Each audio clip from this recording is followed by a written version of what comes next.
Okay, all right. Thank you, everyone. Thank you for joining. This is Study in America session from Nepali Women in Computing.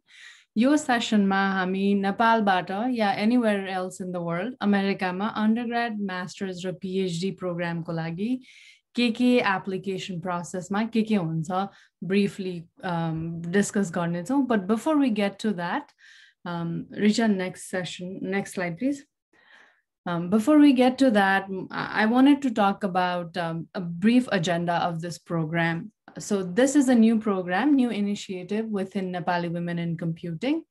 I do not know if all of you are aware about Nepali Women in Computing. So very briefly, Nepali Women in Computing is about a 1.5 year old organization. हामी चाहिँ Nepali women in technology लाई एकार्कालाई promote कसरी गर्ने, एकार्काको help कसरी गर्ने भनेर start भएको programme थियो. अनि स्टार्टिङ दिस इभेन्ट हामीले चाहिँ अलिकति बाहिर not just internal members but external members लाई पनि कसरी अमेरिकामा स्कुल एप्लिकेसनलाई हेल्प गर्ने भनेर यो प्रोग्राम स्टार्ट गरेको. So tentative agenda चाहिँ every month हामी will meet every month for about an hour and a half depending on the questions. And every month we'll pick a topic. For example, आज चाहिँ first session हो, जुनको topic चाहिँ overview of the application process हो. So we'll talk about general application kosto huncha bhanera, and then going forward we have other monthly agenda. For example, in July we'll talk about what your application package will be like. Tespachi we'll talk about what goes beyond the application package, so different exams that you have to take, for example GRE, SAT, TOEFL.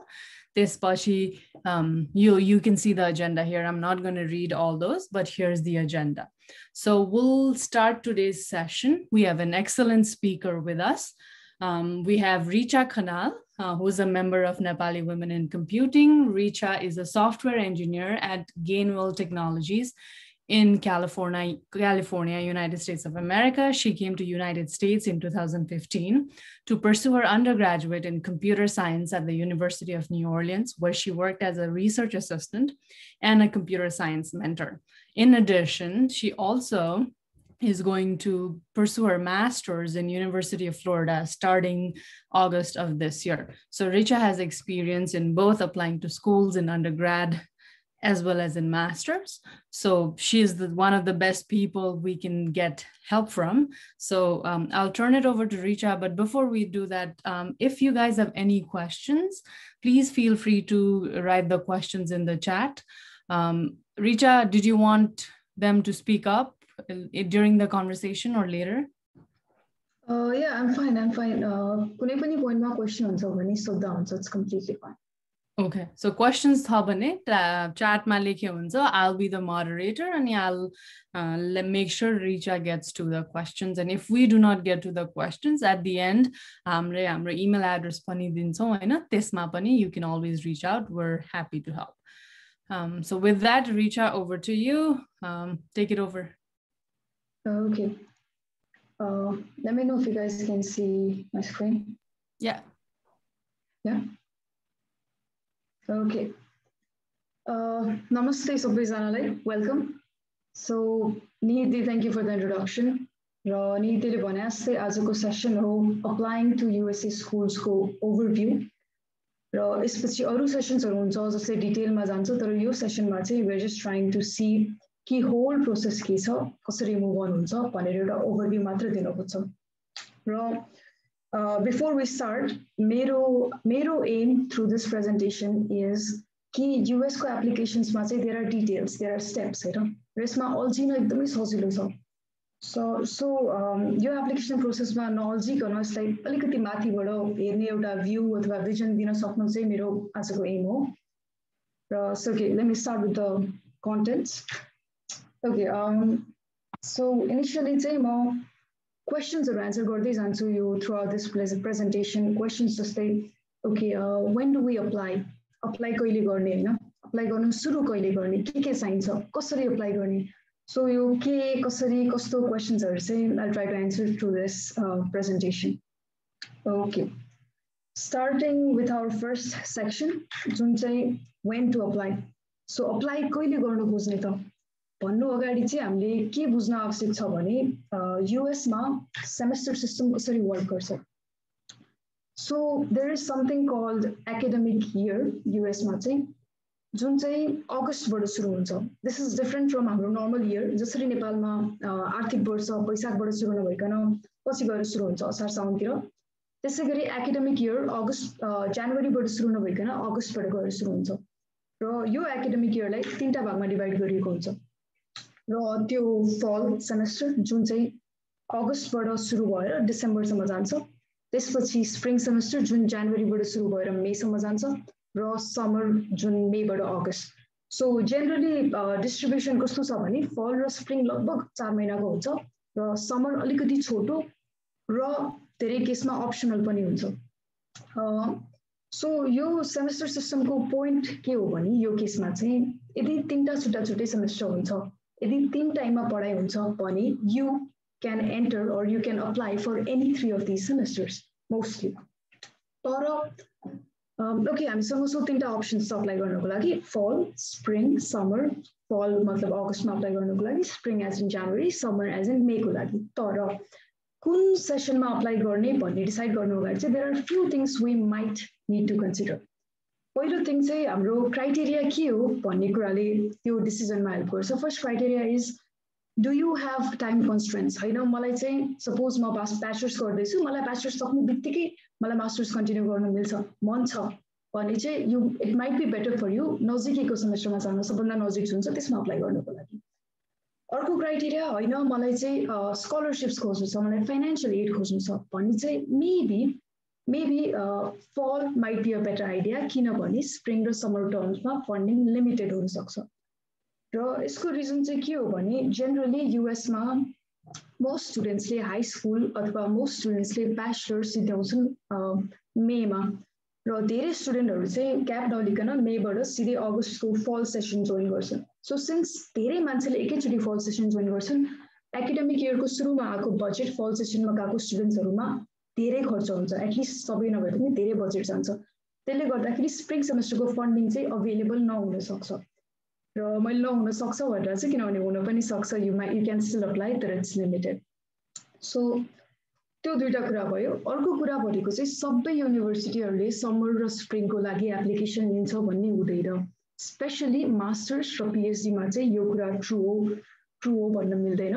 कति स्कुल्सहरूले चाहिँ फलको लागि मात्र applications लिएर हुन्छ. त्यही भएर if you have a school in mind, मलाई यो युनिभर्सिटी अप्लाई गर्नु मन छ भन्ने छ भने चाहिँ एकचोटि त्यो युनिभर्सिटीको वेबसाइटमा गएर त्यो युनिभर्सिटीले समरमा लिन्छ कि लिँदैन, स्प्रिङमा लिन्छ कि लिँदैन डिसाइड गर्नु बेटर हुन्छ before we start anything. Okay, so अब यो पोइन्टमा हामीलाई थाहा भयो कि हामीसँग 3टा सेमेस्टर छ र हामीले अप्लाई गर्न सक्छौँ बेस्ड अन हाम्रो क्राइटेरिया कुन सेमेस्टरमा. So further moving on to application deadlines for each semester. So fall जुन सुरु हुन्छ अगस्तमा, त्यसको लागि एप्लिकेसन डेडलाइन अर्लिएस्टमा सुरु हुन्छ October November. It's pretty early. अनि रेगुलर डेडलाइन्सहरू डिसेम्बर, मोस्ट कलेजको डेडलाइन्स चाहिँ डिसेम्बर 1 देखि जनवरीसम्म एक्सटेन्ड हुन्छ. त्यसपछि पनि कलेजहरू हुन्छ जुन खुल्छ बट लेसर हुन्छ. सो फेब्रुअरी मार्चसम्म डेडलाइन्स भएको कलेजेसहरू हुन्छ फलको लागि. सिमिलरली फर स्प्रिङ एप्लिकेन्ट्सको नम्बर कम भएको भएर अलिकति डेडलाइन अलिकति नजिक छ. अर्ली डेडलाइन्स जुलाई, रेगुलर डेडलाइन्स अगस्त, र डेडलाइन्स जान्छ लगभग लेट सेप्टेम्बरसम्म एप्लिकेसन एक्सेप्ट भइरहेको हुन्छ. समरको लागि चाहिँ डेडलाइन्स जेनरली फेब्रुअरी र मार्चको हाराहारी हुन्छ. Summer it being the last semester, अलिकति छोटो सेमेस्टर. यो सेमेस्टरमा क्लासेसहरू पनि कम अफर भइरहेको हुन्छ. त्यही भएर यो सेमेस्टर चाहिँ कलेज अनुसार धेरै डिफ्रेन्ट हुनसक्छ कलेज अनुसार. त्यही भएर if you are looking for summer, it's better to look into your college more, होइन. सो त्यो चाहिँ एप्लिकेसन डेडलाइनको कुरा भयो. तर सिन्स आज we are expecting undergraduate students, अन्डरग्रेजुएटमा अप्लाई गर्न खोजिरहेको स्टुडेन्ट्सहरू, ब्याचलर्समा अप्लाई गर्न खोज्नु भएकोहरू र मास्टर्समा अप्लाई गर्न चाहनुहुनेहरू, सो त्यसको लागि चाहिँ there are few terms which becomes important to know. यो टर्म्सहरू चाहिँ तपाईँले युनिभर्सिटी हेर्दाखेरि it might come to you. So एउटा टर्म हो रेगुलर डिसिजन. रेगुलर डिसिजन भनेको चाहिँ यो चाहिँ एकदमै नर्मल टर्म हो, डिफल्ट टर्म हो. जेनरली तपाईँले एउटा युनिभर्सिटीको वेबसाइटमा जानुभयो, त्यहाँ चाहिँ एप्लिकेसन डेडलाइन डिसेम्बर 15 लेखेको छ भने चाहिँ त्यो रेगुलर डिसिजन हो. If nothing is shed, it's regular decision. र यो भनेको चाहिँ के पनि हैन रेगुलर डिसिजन हो तपाईले रेगुलरली अप्लाई गर्नुहुन्छ युनिभर्सिटीले तपाईको एप्लिकेसन हेरेपछि रेगुलरली रिच आउट गर्छ एउटा टाइम फ्रेम हुन्छ त्यसमा मुभ गर्छ but there are other things like early action भनेको चाहिँ तपाईले अप्लाई अर्ली गर्नुहुन्छ एज इन जनरली यदि युनिभर्सिटी हो डेडलाइन छ डिसेम्बर भरि अर्ली एक्सनको डेडलाइन हुन्छ अगाडि नोभेम्बर र अक्टोबर र यसमा फाइदा चाहिँ के हुन्छ भने अर्ली अप्लाई गरेपछि युनिभर्सिटीले अर्ली तपाईलाई रिजल्ट दिन्छ so you know where you what your result is early त्यो चाहिँ अर्ली एक्सन भयो त्यसपछि अर्को छ रोलिङ डिसिजन भनेको चाहिँ कस्तो हो भने युनिभर्सिटी जसको लेखेको हुन्छ कि जसको एप्लिकेसन डेडलाइनमा रोलिङ डिसिजन भनेर लेखेको हुन्छ उनीहरूले चाहिँ के गर्छ भने उनीहरूको एउटा फिक्स डिसिजन हुँदैन एप्लिकेसनमा उनीहरूको प्रोग्रामको लागि स्लट्स नभरेसम्म उनीहरूले लिइरहन्छ एप्लिकेन्ट्स र यसको फाइदा पनि छ बेफाइदा पनि छ फाइदा के भयो भने एप्लिकेसन डेडलाइन मिस भइहाल्यो भने पनि पठाउँदा भयो एप्लिकेसन उनीहरूको स्लट्स फिल रहन्छ भने कन्सिडर हुन सकियो बेफाइदा के छ भने रोलिङ एप्लिकेसन भएपछि उनीहरूले चाहिँ एप्लिकेसन आउँदै गर्छ उनीहरूले त्यो एप्लिकेसन हेर्दै जान्छ मान्छेले एक्सेप्ट गर्दै जान्छ if they like them which means यदि तपाईँ अरूभन्दा बेटर क्वालिफाइड हुनुहुन्छ र तपाईँले ढिलो अप्लाई गर्नुभयो भने people who are less qualified might get in and you might not get in just because you were late rolling एडमिसनमा चाहिँ ढिलो अप्लाई गर्न पाइयो तर त्यसको बेफाइदा पनि हुनसक्छ त्यही भएर applying early still makes sense it's still a good decision र there is one अलिकति tricky term जसलाई भनिन्छ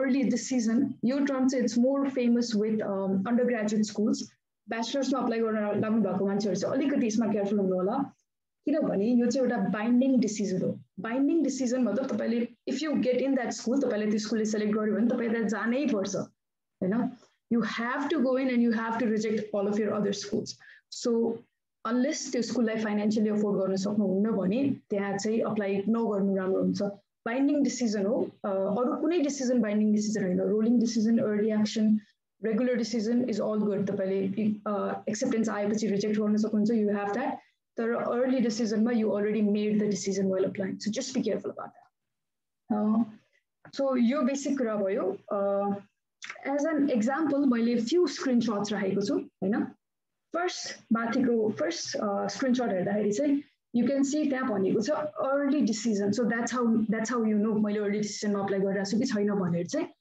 नोभेम्बर 2 भित्रमा अप्लाई गर्नुभयो भने त्यो चाहिँ अर्ली डिसिजन हुन्छ हैन फर दैट पर्टिकुलर कलेज र त्यसैगरी अर्को स्क्रिनशट हामी अप्पर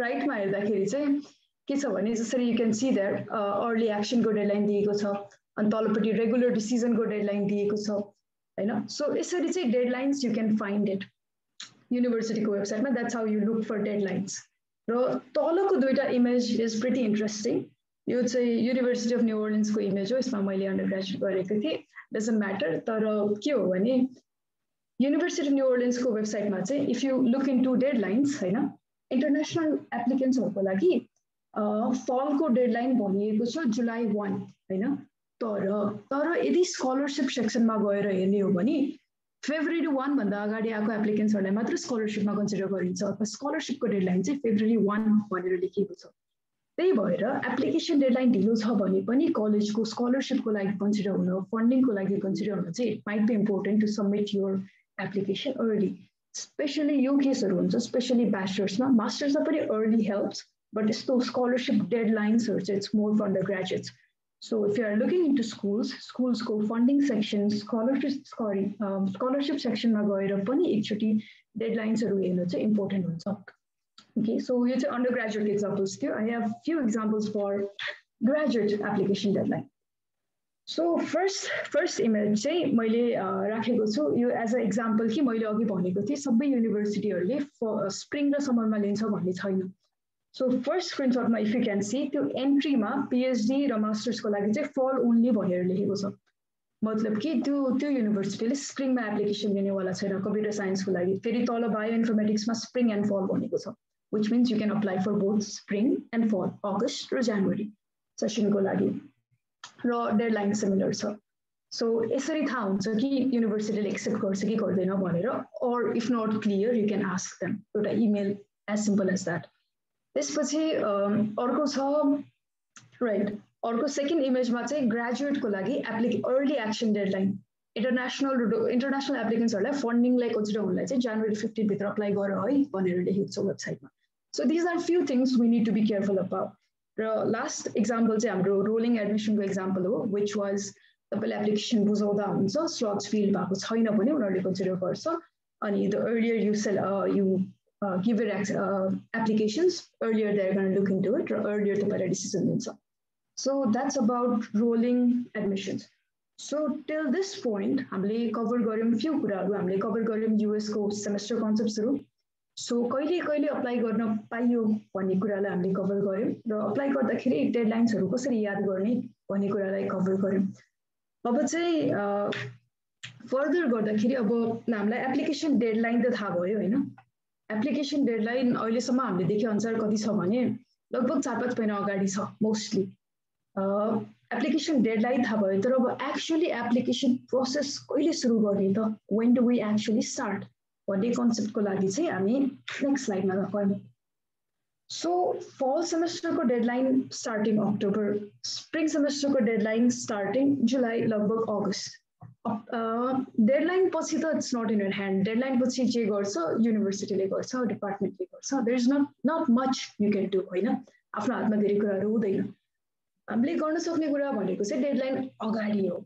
र डेडलाइन अगाडि इफ यु गिभ योरसेल्फ 5-6 महिना 6-7 महिना आफूसँग टाइम हुन्छ भने चाहिँ एप्लिकेसन प्रोसेसलाई स्मुथली लान सकिन्छ, सजिलोसँग हैन. सबै थोक मिलाएर सबै थोक अर्गनाइज गरेर लाने टाइम हुन्छ 5-6 महिना. र यस that means it's a year before you actually go to US. यदि अगस्तमा जाने प्लान छ भने अघिल्लो वर्षको जुन जुलाईदेखि अप्लाई गर्नु मेक सेन्स, देखि प्रिपेयर गर्नु मेक सेन्स हैन. यदि स्प्रिङ सेमेस्टरको लागि जानु छ भने अघिल्लो वर्षको डिसेम्बर, जनवरी, फेब्रुअरीबाट अप्लाई गर्न थाल्नु, प्रिपेयर गर्न थाल्नु मेक सेन्स. सो हामीले अप्लाई गर्नु पर्यो एटलिस्ट एप्लिकेसन डेडलाइन भन्दा 6-7 महिना अगाडि हैन. सो अब चाहिँ अप्लाई गर्नलाई हामीलाई के चाहिन्छ त, किन यतिको टाइम लाग्छ, किन 6-7 महिनाको टाइम के को लागि त भन्ने कुरातिर मुभ अन गरौँ. सो हामीलाई के चाहिन्छ, what do we need. So एउटा बेसिक एसेन्शियल चाहिँ सरर हेर्दाखेरि के चाहिन्छ भन्ने कुरा चाहिँ विल सी नाउ. सो सबभन्दा पहिले त हामीलाई एउटा डिग्री चाहियो हैन. So if you are applying for bachelors 11-12 को डिग्री चाहियो, हाई स्कुलको डिग्री चाहियो हैन. If you are applying for masters चाहिँ डिग्री चाहियो ब्याचलर्सको. यहाँनिर के याद गर्नुपर्छ भने धेरै युनिभर्सिटीहरूले युएसमा मास्टर्सको लागि, मास्टर्सलाई अप्लाई गर्नको लागि चाहिँ एउटा 4 year ब्याचलर्स डिग्री हुनुपर्छ भनेर माग्छन् हैन. सो यदि यो डिग्री यदि तपाईँको ब्याचलर्स डिग्री चाहिँ 3 years को थियो भने यु शुड बी अलिकति केयरफुल हियर हैन. कि चाहिँ अब तपाईँले नेपालमा मास्टर्स गरेर अथवा एडिसनल कोर्सेस लिएर 4 year डिग्री अथवा क्रेडेन्सियल्स लिन मिल्छ भने त्यो एउटा कुरा भयो. अर्को कुरा चाहिँ मैले at the end of this presentation एउटा लिङ्क अट्याच गरेको छु जसमा चाहिँ I have listed, मैले त्यो लिङ्कमा चाहिँ it has listed universities जसले एक्सेप्ट गर्छ 3 years ब्याचलर्स प्रोग्रामहरू पनि. बट जेनरली धेरै युनिभर्सिटीहरूले चाहिँ it could reject just because bachelors program is not 4 years हैन. त्यो कुरा याद गरौँ. सो हाम्रो फर्स्ट चाहिने कुरा भयो डिग्री. सेकेन्ड चाहिने कुरा भयो टेस्ट कोर्स. टेस्ट आउँछ हाम्रो टफल, आइएल्सको कुराहरू, GRE, GMAT, SAT को कुरा चाहिँ यहाँनिर आयो. टेस्ट कोर्स इट्स एक्चुली यो चाहिँ one of the most time consuming aspect हो एप्लिकेसनको हैन. त्यसपछि यु अल्सो निड अप्लाई गर्न लागेको युनिभर्सिटी. यो त पक्कै पनि हैन, हामी सबैलाई थाहा नै छ युनिभर्सिटी चाहिन्छ अप्लाई गर्नलाई भनेर.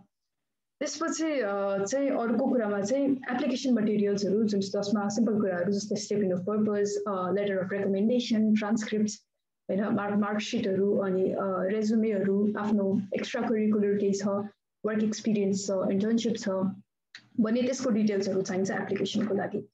तर यो हामीले जुन अघि 6-7 महिनाको टाइम माग्यौँ नि, त्यो टाइम चाहिँ के को लागि हो भने मोस्टली 2-3 कुराको लागि हुन्छ. मोस्टली त्यो टाइम पहिलो कुरा हो टेस्टको लागि. युनाइटेड स्टेट्समा स्टडिजको लागि 2टा टेस्ट दिनुपर्छ मोस्टली. सो मैले त्यो टेस्टलाई चाहिँ 2टा भागमा डिभाइड गरेको छु. एउटालाई चाहिँ I'm calling them English language proficiency test जुनमा चाहिँ टोफल र आइएल्स पर्छ. यो टेस्टले के गर्न खोजिरहेको भने थ्रु दिस टेस्ट यसले चाहिँ तपाईँ इङ्ग्लिसमा यदि युएसमा a teacher is teaching you in English क्लासमा भने क्यान यु अन्डरस्ट्यान्ड द्याट भन्ने कुरा टेस्ट गर्छ. क्यान यु कन्भर्स तपाईँले क्वेसन्स राख्न सक्नुहुन्छ सिम्पल बेसिक कन्भर्सेसन्स र it's not a big deal यो चाहिँ मोस्ट एप्लिकेसन्समा डिसाइडिङ फ्याक्टर होइन यसले चाहिँ तपाईँको बेसिक इङ्ग्लिस एबिलिटी टेस्ट गर्छ र यसमा बेसिक क्राइटेरिया अबभ ल्यायो भने पुग्छ and that's it with it र टफल र आइएल्स दुईटा अप्सन्स छ तपाईँसँग तर यसमा पनि मेनी पिपल मेनी अफिसियल अर्गनाइजेसन्सले चाहिँ टफल रेकमेन्ड गर्छ बिकज टफल युएसमा बढी एक्सेप्टेड छ आइएल्स एक्सेप्ट गर्ने युनिभर्सिटीहरू पनि छ but if you have an option and if you know कि म युएसमा अप्लाई गरिरहेको छु भने चाहिँ टफल लिन माइट मेक मोर सेन्स र भ्यालिडिटीको कुरा गर्ने हो भने एउटा टफलको जाँच दिएपछि तपाईँको स्कोर लास्ट गर्छ 2 वर्षसम्म आइएल्सको लागि 3 वर्षसम्म र त्यो हाम्रो फर्स्ट सेक्सन भयो इङ्ग्लिस प्रोफिसियन्सी जसमा चाहिँ तपाईँ कतिको प्रोफिसियन्ट हुनुहुन्छ इङ्ग्लिसमा भन्ने कुरा टेस्ट भयो सेकेन्ड सेक्सन छ हाम्रो स्ट्यान्डर्डाइज टेस्ट जसमा पर्छ हाम्रो GRE, GMAT, SATs and all the scary things so यो स्ट्यान्डर्डाइज टेस्ट सेक्सनले चाहिँ के टेस्ट गर्न खोजिरहेको त why is it so important होइन यसले चाहिँ तपाईँको एनालिटिकल स्किल्सहरू तपाईँको रिजनिङ स्किल्सहरू होइन तपाईँको बुझ्ने क्यापेसिटी सोच्ने क्यापेसिटी कुरालाई केलाउने क्यापेसिटी चेक गर्छ इन अ वे सो तपाईँ मास्टर्सको लागि एप्लाई गरिरहनु भएको छ पिएचडीको लागि एप्लाई गरिरहनु भएको छ इभन स्ट्याटले पनि अप टु अ लेभल होइन सो एउटा कम्प्लेक्स टेक्स्ट तपाईँको फिल्डको एउटा कम्प्लेक्स टेक्स्ट बुझ्नको लागि तपाईँलाई कतिको सजिलो हुन्छ त होइन एउटा for example well written research paper तपाईँको फिल्डमा कसैले एउटा नयाँ रिसर्च पेपर आयो त्यो रिसर्च पेपर पढेर बुझ्नलाई त्यसलाई एनालाइज गर्नको तपाईँको क्यापेसिटी कति छ भन्ने कुरा चाहिँ यो स्ट्यान्डर्डाइज टेस्टहरूले डिक्लेयर गर्छ अपेरेन्टली होइन यस्तो हुन त नहुने हो तर that's what it's said to do र त्यसपछि GRE, GMAT र SAT चाहिँ यो अन्तर्गत पर्यो GRE र GMAT मास्टर्सको लागि हो SAT हो हाम्रो अन्डरग्रेजुएटलाई अप्लाई गर्नको लागि GRE भ्यालिड हुन्छ 5 वर्ष एकचोटि GRE दिएपछि 5 वर्षसम्म पुग्यो GMAT को सेम भयो र GMAT चाहिँ मोस्टली यदि तपाईँ बिजनेस स्कुल्समा इन्ट्रेस्टेड हुनुहुन्छ भने GMAT गर्नु र if you do not know where to go होइन बिजनेसमा पनि जान सक्छु नन बिजनेस स्टेम एरियाजहरूमा पनि जान सक्छु साइन्स एरियाजहरूमा पनि जान सक्छु भन्ने भयो भने चाहिँ GRE गर्नु फाइदा होला बिकज GRE इज धेरैजनाले GRE एक्सेप्ट गर्छ तर GMAT चाहिँ बिजनेस स्कुल्सहरूले मात्र एक्सेप्ट गर्छ र SAT लास्टमा SATको कुरा गर्दाखेरि चाहिँ भनिन्छ SATको स्कोर एक्सपायर हुँदैन तर युनिभर्सिटीहरूले दे डु हेभ रिक्वायरमेन्ट्स कि 5 वर्ष भनेर चाहिँ भन्छ होइन तर टेक्निकली SATको स्कोर चाहिँ एक्सपायर हुँदैन र SAT चाहियो ब्याचलर्सको लागि सिमिलरली सो बेसिक ओभरभ्यू भयो जेसुकै गरे पनि ब्याचलर्सलाई भए पनि मास्टर्सलाई भए पनि टफल चाहियो अथवा आइएल्स होइन रेकमेन्डेड टफल मास्टर्स एप्लाई गरिरहनु भएको छ भने GRE अथवा GMAT based on what you're applying for र ब्याचलर्स एप्लाई गरिरहनु भएको छ भने SAT चाहियो सो यो चाहिँ हामीलाई टेस्ट चाहियो र यो टेस्टको लागि प्रिपेयर गर्न रेजिस्टर गर्न आफूलाई मनपर्ने स्कोर ल्याउन यसलाई एउटा टाइम लाग्छ होइन र अर्को टाइम कन्ज्युमिङ कुरा हो SOPs होइन SOPs र लेटर अफ रेकमेन्डेसन SOP भने चाहिँ स्टेटमेन्ट अफ पर्पज केही पनि होइन लास्टमा at the end of the day it's a letter it's a essay होइन वर्ड लिमिट हुन्छ मेबी 500-500 वर्ड्स 1000 वर्ड्स अनि त्यसमा चाहिँ you get to explain yourself but SOP भनेको चाहिँ होइन एप्लिकेसनको एकदमै ब्युटिफुल पार्ट हो क्या किनभने अहिलेसम्म तपाईँले एप्लिकेसनमा जे छ नि तपाईँको स्कोर्स तपाईँको रेजुमे तपाईँको एक्टिभिटिज होइन यो भनेको चाहिँ के it's facts and it's figures it doesn't dictate who you are होइन SOP भनेको चाहिँ it's your chance to tell the application community कि म को हुँ दिस पर्सन आई एम होइन म मेरो मार्कसिटभन्दा धेरै छु म मेरो स्कोर्सभन्दा धेरै छु ममा यस्तो क्वालिटिज छ आम अ गुड लिसनर म राम्रोसँग कुरा गर्न सक्छु म एउटा रुममा नयाँ आइडियाज ल्याउन सक्छु मेरो प्यासन यो मलाई यो गर्न मन छ योर स्टोरी होइन जुन हामी सबैको हुन्छ यो स्टोरी भन्ने माध्यम चाहिँ SOP हो कि in a way SOP is the only part जहाँ चाहिँ तपाईँले आफूलाई मन लागेको कुरा मनको कुरा खोलेर राख्न सक्नुहुन्छ कि त्यो एडमिसन कमिटीको अगाडि होइन सो SOP चाहिँ हेर्दाखेरि टाइम लाग्दैन जस्तो लाग्छ तर SOPलाई it's good to give it a month at least होइन 1 महिना लिएर लेख्यो बिस्तारै सोच्यो बिस्तारै अरूलाई सुनायो गरेर SOPलाई त्यसै लाँदाखेरि चाहिँ SOPको लागि अर्को टाइम लाग्छ स्टेटमेन्ट अफ पर्पज र स्टेटमेन्ट अफ पर्पज अथवा पर्सनल एसे यसको डिफ्रेन्ट नेम्स हुन्छ अन्डरग्रेजुएटको केसमा चाहिँ एउटा क्वेसन नभइकन मल्टिपल क्वेसनमा डिभाइड गरेर सोध्न सकिन्छ यही SOPलाई तर it's the same thing basic र अर्को एउटा टाइम लाग्ने कुरा भनेको चाहिँ लेटर अफ रिकमेन्डेसन लेख्नको लागि हो र यसको लागि चाहिँ हामीले कति कुरा याद गर्नुपर्छ भने जेनरली स्कुल्सहरूले 3टासम्म लेटर अफ रिकमेन्डेसन माग्छ मास्टर्स पिएचडी को लागि हो भने चाहिँ 2टा रिकमेन्डेसन कम्तीमा पनि प्रोफेसरहरूबाट अथवा स्कुलबाट आउनुपर्छ भन्ने रिक्वायरमेन्ट हुन्छ एउटा can be from your industry supervisor or anything letter of recommendation चाहिँ हामीले कति कुरा रियलाइज गर्नु भने तपाईले लेटर अफ रिकमेन्डेसन मागिरहेको मान्छेहरू पनि they are working they have their own lives हैन उनीहरुको आफ्नो काम हुन्छ त्यही भएर गिभ देम सम टाइम 1-2 हप्ता दिएर 2-3 हप्ता दिएर रिमाइन्ड गरेर हैन you can not force anyone to do that त्यही भएर त्यसमा पनि टाइम दिनुपर्ने आवश्यकता हुन्छ त्यो कुरा भयो लेटर अफ रिकमेन्डेसन सो हामीसँग 5-6 महिना अगाडिको टाइम हामीसँग छ त्यो टाइममा हामीलाई के इम्पोर्टेन्ट कुराहरू सिध्याउनु छ भन्ने आइडिया भयो जसमा हामीलाई टेस्ट स्कोर्सहरू एसओपीहरू सिध्याउन मन छ र इनफ्याक्ट युनिभर्सिटी हेर्ने पनि एउटा काम हो मैले छुट्याइछु हैन त्यसलाई पनि बिस्तारै you take time you go through it बिस्तारै त्यो पनि छ र त्यो कामहरू चाहिँ that's what we need to do अब नेक्स्ट सेसनमा चाहिँ के गरौँ भने कसरी गर्ने त सुरु कहाँबाट गर्ने how to get started सेक्सनमा jam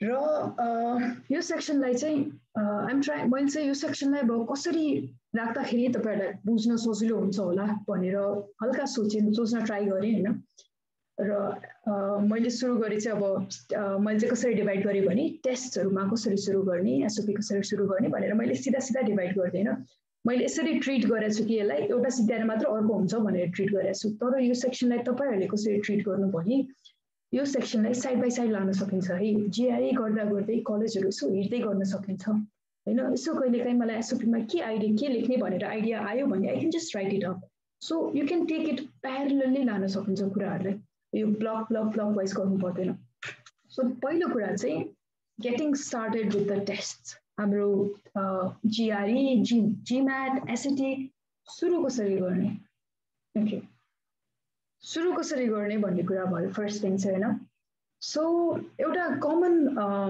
step चाहिँ के हो भने सबभन्दा पहिले you can check where you stand भन्नाले एउटा मक टेस्ट दिन मिल्छ मक टेस्ट कहाँ अवेलेबल हुन्छ mock test you can easily find it in website हैन अथवा तपाईको अफिसियल जस्तै स्याट गर्छ कलेज बोर्डले मक टेस्टहरु अफर गर्छ अथवा नेपालमा हो भने युसेफले मक टेस्टहरु अफर गर्छ जीआरई को लागि इटीएस आई थिंक इटीएसले मक टेस्टहरु अफर गर्छ त्यस्तै गरी एउटा टेस्ट दिने हैन अनि आफू कहाँनेरि छु म कहाँनेरि स्ट्यान्ड गर्छु ओके मेरो यति स्कोर आयो मेरो विकनेसहरु यो रहेछ मैले इम्प्रुभ गर्नुपर्ने कुराहरु यो रहेछ भनेर आफूले के कुरामा फोकस गर्नुपर्छ त्यो एउटा प्रोजेक्ट प्लान जस्तो बनाउने हैन र त्यसपछि त्यो कुराहरुमा फोकस गरेर we try to improve our score work on your weaknesses र स्ट्रेन्थ्स टेक द टेस्ट हैन अनि हैन चित्त बुझेन भने रिटेक द टेस्ट सो के हो भने जीआरईलाई चाहिँ अब प्रिपेयर गर्न एटलिस्ट 1-2 महिना लियो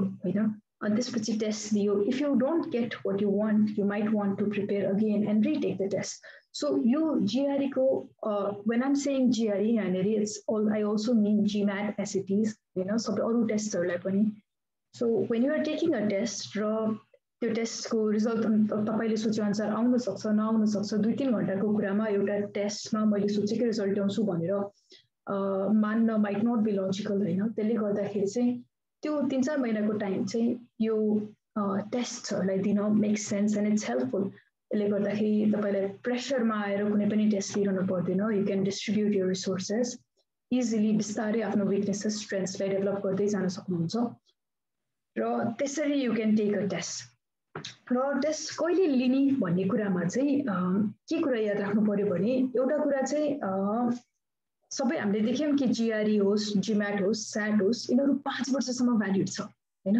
5 वर्षसम्म भ्यालिड छ भन्नुको अर्थ के हो भने छिटो लिएर हुन्छ है इफ यु हेभ टाइम यदि तपाईं अहिले अन्डरग्रेजुएट गर्दै हुनुहुन्छ मास्टर्सलाई आउने सोच छ भने बिस्तारै प्रिपेयर गर्दै गरेर अन्डरग्रेजुएटको एन्ड सेमेस्टरमा जीआरई लिए हुन्छ सिमिलरली हाई स्कुलमा कोही छ भने त्यही गर्दा हुन्छ तर हैन यु हेभ अलरेडी ग्रेजुएटेड भने यु स्टिल हेभ टाइम हैन भने चाहिँ 2-3 महिना लिएर त्यति बेला प्रिपेयर गरेर गर्दा ठिक हुन्छ सो तर के कुरा चाहिँ याद गर्नु पर्यो भने हाम्रो डेडलाइन छ अक्टोबरबाट सुरु हैन डेडलाइन अगाडि चाहिँ टेस्ट दिने मात्र हैन टेस्टको रिजल्ट आएर टेस्टको रिजल्ट युनिभर्सिटी सम्म पुग्नु पर्यो सो त्यसको लागि पनि टाइम छोड्नु पर्यो व्हिच इज अबाउट 1 महिना जस्तो टाइम छोड्दाखेरि ठिकै हुन्छ हैन र यो टेस्ट यो चाहिँ हाम्रो GRE GMAT SAT को लागि भयो र हाम्रो TOEFL र IELTS को लागि चाहिँ यो टेस्टहरु हाम्रो बेसिक इंग्लिश ल्याङ्ग्वेज टेस्ट भएको भएर यिनीहरु अलिकति इजियर हुन्छ GRE GMAT SAT भन्दा त्यसले गर्दाखेरि चाहिँ GRE GMAT SAT लिएपछि TOEFL लिइहाल्न मिल्छ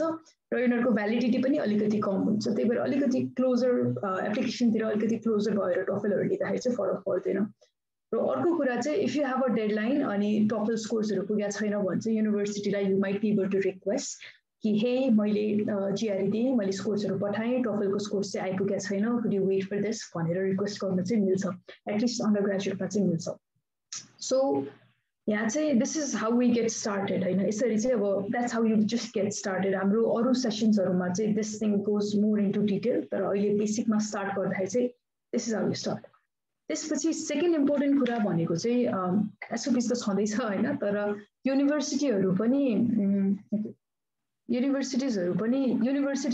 हेर्नु पर्यो हाम्रो चाहिँ सर्चिङ एन्ड शोर्ट लिस्टिङ यो युनिभर्सिटी चाहिँ कसरी गर्ने त भन्ने कुरा छ एउटा युनिभर्सिटीहरु छान्नको लागि हैन सबभन्दा पहिले you need to make your criteria मेरो क्राइटेरिया के हो त मैले मलाई कुन मेजर गर्न मन छ हैन मलाई केमा ब्याचलर्स गर्न मन छ केमा मास्टर्स गर्न मन छ भन्ने एउटा क्राइटेरिया भयो अर्को क्राइटेरिया हो भने if you have any location preference हैन मलाई चाहिँ यो ठाउँतिर बस्न मन छ मेरो रिलेटिभ्सहरु यो ठाउँमा हुनुहुन्छ मलाई मेरो फ्यामिलीसँग क्लोजर हुन मन छ भने लोकेसन क्राइटेरिया भयो अर्को क्राइटेरिया भयो पब्लिक अथवा प्राइभेट युनिभर्सिटीको क्राइटेरिया यसमा द ओन्ली थिङ इज कि प्राइभेट युनिभर्सिटी पब्लिक युनिभर्सिटिजहरु स्टेट फन्डेड युनिभर्सिटिजहरु अलिकति बिगर हुन्छ र जेनरली अलिकति सस्तो हुन्छ प्राइभेट युनिभर्सिटिजहरु भन्दा र माइट ह्याभ मोर फन्डिङ तर फन्डिङको कुरा इज डिबेटेबल प्राइभेटमा पनि इनफ फन्डिङ्स हुन सक्छ तर पब्लिक र प्राइभेटको लागि चाहिँ त्यो कुरा भयो त्यसपछि डज देयर र्याङ्किङ म्याटर हैन मैले युनिभर्सिटी छान्दाखेरि मलाई चाहिँ राम्रो र्याङ्क भएको युनिभर्सिटीमा जान मन छ युएसमा राम्रो वर्ल्डमा राम्रो युनिभर्सिटीमा जान मन छ भन्ने तपाईको अर्को क्राइटेरिया भयो त्यो युनिभर्सिटीको ग्रेजुएसन रेट कस्तो छ रिटेन्सन रेट कस्तो छ प्लेसमेन्ट युनिभर्सिटी पछि काम पाउने अथवा फर्दर अरु थप पढाइ गर्नलाई रेट्सहरु कस्तो छ भन्ने कुराहरुलाई कन्सिडर गर्न तपाईको क्राइटेरिया एउटा बेसिक क्राइटेरिया क्रिएट गर्न सक्नुहुन्छ once you have your criteria हैन you can look for universities that match your criteria so online धेरै टुल्सहरु छ जसले चाहिँ तपाईको लागि यो काम गरिदिन्छ So first is website search गर्नको लागि university search गर्नको लागि website एउटा त छ US News हैन US News मा you can go तपाईले आफ्नो bachelor's को लागि मलाई say computer science मा bachelor's गर्न मन छ US मा भनेर गर्नुभयो भने it gives you a list of college हैन तपाईले र्याङ्किङ हेर्न सक्नुहुन्छ you can just get the names of college US News बाट र अर्को एउटा मलाई चाहिँ जान डर लाग्ने वेबसाइट हो ग्राड क्याफे हैन ग्राड क्याफे भन्ने चाहिँ कस्तो वेबसाइट हो भने ग्राड क्याफेमा चाहिँ तपाईले स्कुल्सहरु हेर्न सक्नुहुन्छ अनि अर्को चाहिँ ग्राड क्याफेमा के हुन्छ भने डिसिजनहरु तपाईले अप्लाई गर्नुभयो अनि अरु कसैले त्यो स्कुलबाट एक्सेप्टेन्स पाइसक्यो अथवा रिजेक्सन पाइसक्यो भने चाहिँ उनीहरुले त्यहाँ गएर पोस्ट गर्छ मैले ग्राड क्याफेमा मैले स्कुलमा अप्लाई गरेको थिएँ रिजेक्सन आयो एक्सेप्टेन्स आयो भनेर अनि त्यो मलाई चाहिँ डर लाग्छ हैन कहिले ओहो अरुको आइसक्यो मेरो आएको छैन एक्सेप्टेन्स रिजेक्सन भने जस्तो लाग्छ तर grad cafe is a website where you can go and look for schools हैन त्यो चाहिँ ग्राड क्याफे स्पेशली मास्टर्स को लागि PhD को लागि हुन्छ there is another thing called poets and quants जुन चाहिँ ग्रेजुएट स्टुडेन्ट्स को लागि हो तर बिजनेस स्कुल को ग्रेजुएट स्टुडेन्ट्स को लागि हो मोस्टली त्यसपछि देयर आर वेबसाइट्स जसमा चाहिँ अघि मैले जुन भने तपाईको क्राइटेरिया हालेर स्कुल फिल्टर गर्न मिल्ने वेबसाइट्सहरु पनि छ एउटा एक्जाम्पल हो yoket.in यो वेबसाइटमा चाहिँ if you have your GRE SAT scores हैन तपाईले GRE SAT स्कोर्सहरु हाल्न सक्नुहुन्छ तपाईको एक्सपीरियन्स तपाईको एक्टिभिटीज कस्तो छ हैन त्यसको बेसमा चाहिँ you can see what schools you qualify for हैन अनि त्यसै गरी कलेज बोर्डमा पनि फिल्टर गर्न मिल्छ सिमिलरली निश भन्ने एउटा वेबसाइट छ जुन चाहिँ अन्डर ग्रेजुएट्सहरुको लागि मात्रै हो त्यो वेबसाइटमा पनि आफ्नो स्याटहरुको स्कोर आफ्नो अरु क्राइटेरियाहरु हालेर you can filter what schools you want to go to र मैले यहाँ लिस्ट गरेको वेबसाइट्सहरुको चाहिँ मैले लिंक प्रोवाइड गरेको छु यो स्लाइड्स यो प्रेजेन्टेसनको एन्डमा छ सबै लिंक्सहरु you can access that later So your websites so you can have a basic idea of what schools you want to go in, or a list of schools you want. Your schools like say also if you know people who are in US who are doing their bachelor's, doing their master's, reach out to them. So उनीहरूलाई कुनै school थाहा छ कि हे तपाईहरुलाई यो school थाहा छ, मलाई यो विषयमा ब्याचलर्स गर्नु मन थियो, मलाई यो विषयमा मास्टर्स गर्नु मन थियो, do you know of any school हैन, राम्रो स्कुल के हुन्छ होला, डु यु नो कोही साथीहरु छ के छ, त्यसरी आस्क गर्न सकिन्छ एउटा। अर्को छ हाम्रो नेपालमा चाहिँ USAAF मा सो मेनी रिसोर्सेस। मलाई याद छ म ब्याचलर्सको लागि अप्लाई गर्दाखेरि युसेफमा there use to be books and books of colleges, अनि त्यहाँको मान्छेहरूलाई गएर सोधेर मैले कति कलेजेसहरूको बारेमा थाहा पाएँ। त्यो भयो। र सोसियल मिडिया अहिलेको पावर त हामीसँग छँदैछ। रेडिट जस्तो ठाउँहरूमा आस्क अ सिम्पल क्वेसन गर्नु, there will be thousands of people like you जसले तपाईको क्वेशन्स एन्सर गरिदिन्छ अबाउट युनिभर्सिटिज एन्ड अल। र सो अहिले अब यो स्लाइडको एम चाहिँ के हो भने तपाईले यसरी युनिभर्सिटीहरू सर्च गरेर you can make a list of universities 5 up to 15 or more if you want, make a list हैन, एउटा लिस्टबाट सुरु गर्नुस्। र यो लिस्टलाई चाहिँ हामी रिफाइन गर्दै जान्छौँ हैन। र म एउटा quick because I am assuming धेरै मान्छेलाई चाहिँ हामी अप्लाई गर्दाखेरि we are looking for funding opportunities, स्कलरशिप्सहरू, असिस्टेन्टशिप्सहरू, त्यो चाहिँ हामीले युनिभर्सिटीको लिस्ट बनाउँदाखेरि कसरी हेर्ने भन्ने कुरामा चाहिँ अलिकति फोकस गर्छौँ है त। So I'll start with undergraduate students. If you are an undergraduate student, यदि तपाईं bachelor's apply गर्दै हुनुहुन्छ भने undergraduate studentsहरूलाई teaching assistantships-हरु, research assistantships-हरु सुरुमा दिन मिल्दैन, because एउटा त हाम्रो एक्सपिरियन्स हुँदैन हैन। भर्खर 11-12 पास गरेर आएको मान्छेबाट you cannot expect a person to go and work research lab-मा or teach a class। त्यही भएर यो चाहिँ अलिकति अनरियलिस्टिक हुन्छ रिसर्च असिस्टेन्टशिप, टिचिङ असिस्टेन्टशिपहरु। तर what you have is you can apply for scholarships, which is so much better हैन।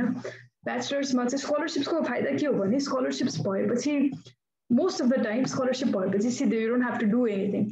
मास्टर्सहरुमा चाहिँ के गाह्रो छ भने स्कलरशिप भएपछि you have to pay it back somehow, like research गर, काम गर हैन, पढाउ, दे टेक इट ब्याक। तर अन्डरग्रेजुएटमा चाहिँ there are scholarships which pay you to study। र मैले अन्डरग्रेजुएटको लागि a link of universities जसले full tuition award, full ride awardहरु दिन्छ, त्यसको लिस्ट अट्याच गरेको छु at the end of this slide if you want to go check that out later। र so स्कलरशिप्स हेर्नुपर्छ। र स्कलरशिप्स हेर्ने प्रमुख बाटो भनेको चाहिँ युनिभर्सिटीको वेबसाइटमा गएरै हो। युनिभर्सिटीको वेबसाइटको स्कलरशिप र फन्डिङ सेक्सनमा गएर के स्कलरशिप्स अवेलेबल छ, इन्टरनेशनल एप्लिकेन्ट्सहरुलाई के अवेलेबल छ भनेर चेक गर्न मिल्छ।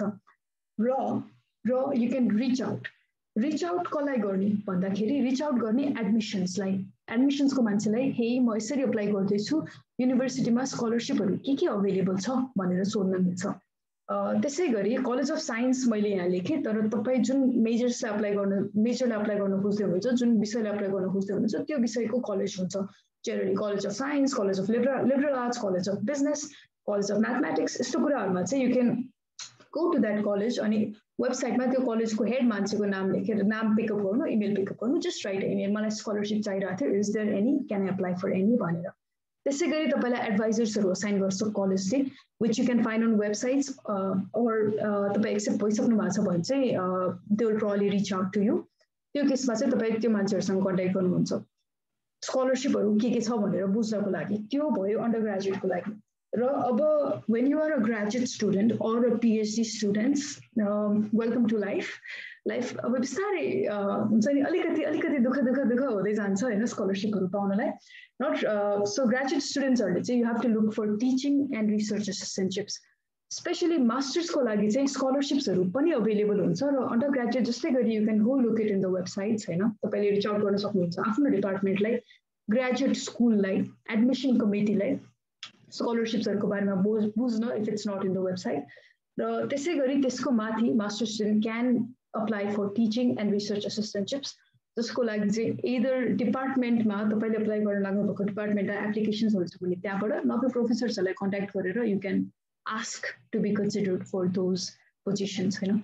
र PhD स्टुडेन्ट्सलाई त PhD students are amazing. PhD स्टुडेन्ट्सलाई You have to reach out to your department and your professors. After funding secure गर्नको लागि, that's who you are most connected to. तपाईले काम गर्ने मान्छेहरु, तपाईको closest मान्छेहरु भनेको तपाईको department or professors हुन्छ, and that's how you look for funding PhD को लागि चाहिँ.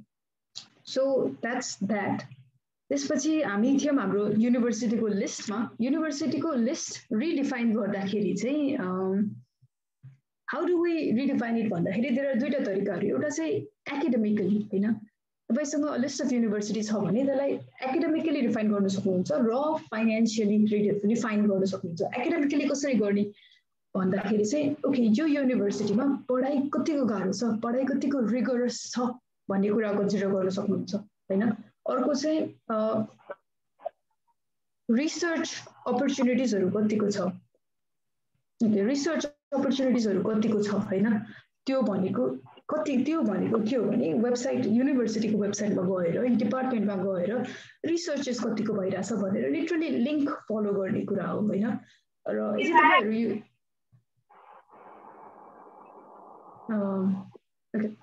यदि तपाईहरु युएसमा अप्लाई गर्न खोजिरहनु भएको छ भने चाहिँ website navigation is a skill. युनिभर्सिटीको लिंकमा गएर युनिभर्सिटीको थ्रु डिफरेंट वेबसाइट्समा जानु is really helpful हैन. र you should learn to do that. So research अपर्चुनिटिजहरु कतिको छ, अर्गनाइजेसन अथवा क्लब्सहरु के छ मैले भाग लिन मिल्ने, अथवा नेटवर्किङ र कनेक्सन्सको लागि इभेन्ट्सहरु कस्तो इभेन्ट्स हुन्छ युनिभर्सिटीमा, करियर फेयर्स हुन्छ कि हैन, त्यस्तो इभेन्ट्सहरुको बेसमा एकाडेमिकली रिफाइन गर्न सकिन्छ. र मैले अघि एउटा वेबसाइट मेन्सन गरेको थिएँ युएस न्यूज.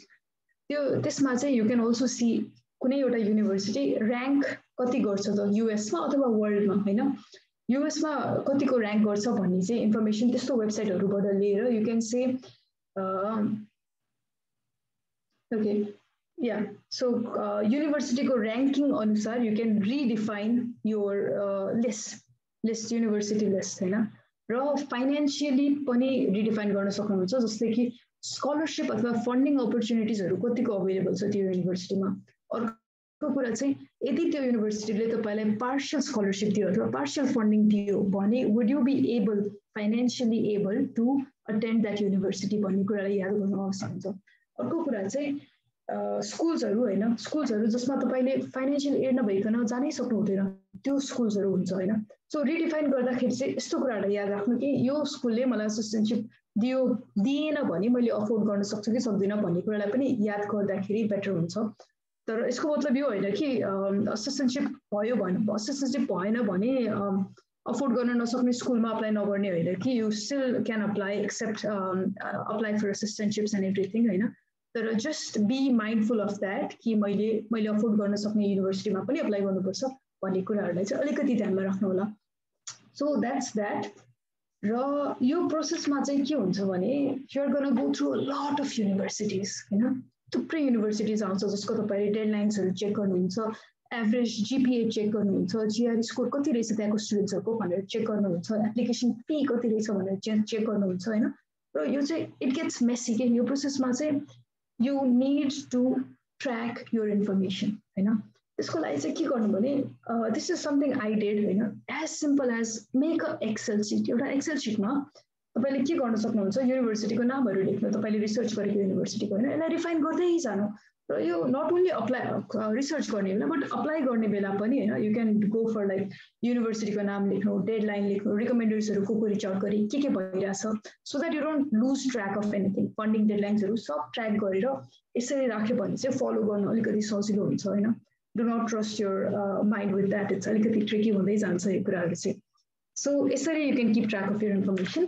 अर्को कुरा is job when you are getting with a final list हैन, जस्तै अब तपाईलाई लास्टमा आएर म 4-5 वटा युनिभर्सिटीलाई अप्लाई गर्छु भन्ने पोइन्टमा पुग्दाखेरि चाहिँ तपाई के गर्नु भने do not go for schools जसमा चाहिँ तपाई पक्का छिर्नुहुन्छ हैन. पक्का यो स्कुलले मलाई पक्का लिन्छ भने त्यस्तो स्कुलमा मात्र नगर्नु. त्यो स्कुल भन्दा हायर र्याङ्किङ भएको स्कुल्सहरुमा पनि गर्नु. जस्तै schools that you are unlikely to get in मा पनि गर्नु. बिकज हैन हामी चाहिँ वी डु नट, हामी आफूलाई जज गर्दाखेरि चाहिँ हामी हार्श भइदिन्छौँ कहिलेकाहीँ हैन.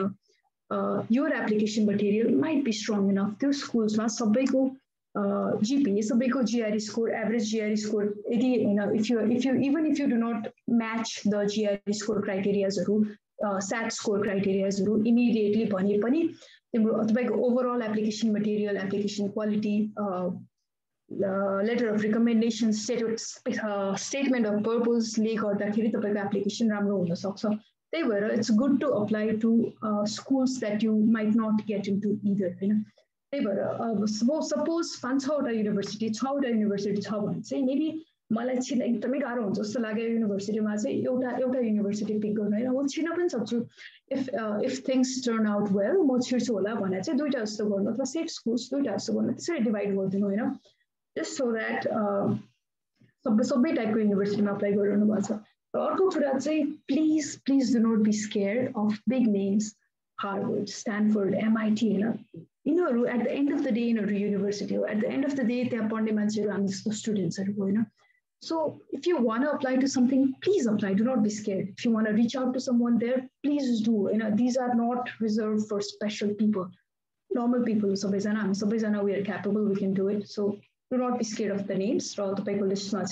Make sure you have safety schools. Make sure you have schools that you can get into, you might get into. Make sure you have schools that you are unlikely to get into, which might be helpful. So it's a university list. At this point, हामीसँग हाम्रो स्कोर्सहरु छ, test स्कोर्सहरु छ, हाम्रो युनिभर्सिटीको list छ, हामीसँग SOP छ, LOR छ, letter of recommendation छ, जसको लागि चाहिँ अब यति टाइम लाग्ने कुराहरुलाई हामीले हल्का म्यानेज गरेपछि हामीसँग we are capable or हामीसँग we are ready to start the application. र एप्लिकेसन स्टार्ट गर्दाखेरि एउटा इम्पोर्टेन्ट कुरा भने चाहिँ के हो नि पैसा हैन. It's very important to be careful about your finances. College application expensive हुन सक्छ. College application fee भनेर application submit गर्दाखेरि तिर्ने fee मात्रै can range from about $50 to $100 हैन. यसको मतलब maximum range calculate गर्ने हो नि तपाईले 7-8 कलेजमा अप्लाई गर्न लाग्नु भएको छ भने application fee alone मा $600-700 easily जान सक्छ हैन. There is something called application fee waiver. सबै युनिभर्सिटीमा अवेलेबल नहुन सक्छ. तर if you are applying to universities र तपाईलाई फाइनान्शियल हार्डशिप छ भने युनिभर्सिटीको कमिटीलाई, एडमिसन कमिटीलाई अथवा स्कलरशिप प्लेसेस हुन्छ कि कसलाई कन्ट्याक्ट गर्न मिल्छ उलाई गएर मलाई एप्लिकेसन फी वेभर दिन मिल्छ भनेर एउटा इमेल लेख्यो भने you might get an application fee waiver, as simple as that. त्यसपछि अर्को चाहिँ अन्डरग्रेजुएट्सहरुको लागि ब्याचलर्समा अप्लाई गरिरहनु भएको लागि चाहिँ there is something called the common application. It's a website, it's a web app. र यसमा चाहिँ के हुन्छ भने you can apply to multiple colleges. एकचोटी पैसा तिरेर त्यो पैसामा you can apply to like as many colleges as you want, जुन चाहिँ common app मा लिस्टेड छ. र फाइनान्सेस चाहिँ हल्का कलेज एप्लिकेसन फी को लागि चाहिँ त्यहाँनिर अरेन्ज गर्नुपर्ने हुन सक्छ. त्यसै गरी टेस्ट दिनको लागि GRE, GMAT, SAT हरुको लागि सबैको लागि अराउन्ड $200 को बजेट छुटाउनु पर्ने हुन्छ हैन. But then you are only going to take 2 of these, कि त GRE, GMAT, SAT मध्ये एउटा र IELTS र TOEFL मध्ये एउटा, TOEFL recommended. र त्यसपछि अर्को चाहिँ पैसा कहाँनिर लाग्छ भने स्कोर्सहरु युनिभर्सिटीमा पठाउँदाखेरि तपाईले अप्लाई गरिरहनु भएको युनिभर्सिटीमा स्कोर्स पठाउनु पर्यो भने त्यहाँनिर पैसा लाग्छ, which is about SAT को लागि $12 छ, अरुको लागि लगभग $25 जस्तो छ सबैको लागि हैन. तर यहाँनिर चाहिँ एउटा युजफुल कुरा के छ भने टेस्ट दिँदाखेरि GRE होस्, GMAT होस्, SAT होस्, एनीथिङ, TOEFL, इभन TOEFL र IELTS मा पनि के हुन्छ भने तपाईले एक्जामलाई रेजिस्टर गरिरहेको बेला और एक्जाम दिने बित्तिकै त्यही एक्जामिनेसन सेन्टरको एन्डमा हैन GRE को जाँच दिएको एन्डमा चाहिँ तपाईले 4टा कलेजको नाम लेख्न सक्नुहुन्छ जसमा चाहिँ उनीहरुले फ्रीमा स्कोर्स पठाइदिन्छ. So that is how तपाईले यो सेन्डिङ स्कोर पार्ट्समा अलिकति पछाउन सक्नुहुन्छ. र यहाँनिर चाहिँ के कुरा युजफुल हुन्छ नि मैले अघि भनेको थिएँ नि GRE दिँदाखेरि कलेजको लिस्ट पनि साइड बाइ साइड अलिअलि रिफाइन गर्दै लग्यो भने चाहिँ यो पोइन्टमा तपाईलाई आइडिया हुन्छ मैले कुन कलेजमा स्कोर पठाउँ भन्ने कुरा आइडिया चाहिँ यो पोइन्टमा गएर हेल्पफुल हुन्छ त्यो नलेज चाहिँ. सो नेक्स्ट थिङ इज हाम्रो एसेन्शियल्स के थियो भन्ने कुरालाई एकचोटि रिभ्यू गरौँ हैन. एप्लिकेसनको लागि हामीलाई डिग्री चाहियो, ट्रान्सक्रिप्ट्सहरु चाहियो, हाम्रो GPAहरु भइहाल्यो. कुनै युनिभर्सिटीलाई GPA मा तपाईको पर्सेन्टेजमा छ भने ट्रान्सक्रिप्ट्सहरु GPA मा चेन्ज गर्नु पर्ने हुन सक्छ. तर धेरै युनिभर्सिटीले मान्छ because there are many students international apply गरिरहेको र अहिले आएर त्यो कमन पनि भइसक्यो. त्यसै गरी हाम्रो GRE मैले फेरि GRE लेखेँ GRE SAT GMAT अथवा TOEFL IELTS हैन भयो हाम्रो letter of recommendation statement of purpose त्यसै गरी तपाईको रेज्युमे अथवा CV र अरु एक्सपिरियन्सेसहरु वर्क एक्सपिरियन्स एक्स्ट्रा करिकुलरहरु तपाईले फिल इन गर्नुपर्ने हुन्छ एप्लिकेसनमा सो यो चाहिँ हाम्रो भयो एसेन्शियल्स एप्लिकेसनको लागि हैन र अन्तिममा चाहिँ एउटा के टपिक छ भने it's a very interesting question कि करेन्टली कोभिड-19 ले गर्दाखेरि एप्लिकेसन प्रोसेसमा के चेन्जेस भयो भनेर यो केसमा चाहिँ मैले हल्का रिसर्च गरेँ र मैले सोर्सेसहरु तल स्लाइड्सको एन्डमा राखेको छु if you want to look into it so सबभन्दा कमन अथवा नोन चेन्जेस चाहिँ के भयो भने टेस्ट हाम्रो यो जुन स्ट्यान्डर्डाइज टेस्ट थियो त्यसको रिक्वायरमेन्ट्सहरु धेरै कलेजेसहरुले वेभ गर्यो कुन कलेजले वेभ गर्यो भन्ने लिंक पनि तल स्लाइडमा छ हैन you can take a look there र जब तपाईले के याद गर्नुपर्छ नि यदि कुनै कलेजले तपाईको GRE अथवा GMAT अथवा SAT लिइरा छैन भने तपाईको फोकस